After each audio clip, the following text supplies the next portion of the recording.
当机器人觉醒了自我意识，那么它必然会怕死。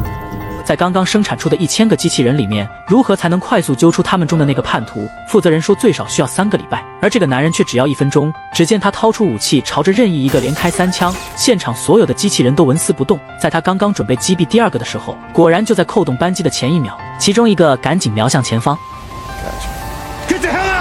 男人立即追了过去，可机器人再次调换位置又藏了起来，在这数千台一模一样的机器人里面寻找，那简直如同大海捞针。男人只能依靠直觉一点点搜索，本应该是猎人的他，现在却被动成为了猎物。机器人趁他不备，突然跳出来给他一个过肩摔，本以为这次必死无疑，哪知机器人只是淡淡的说了一句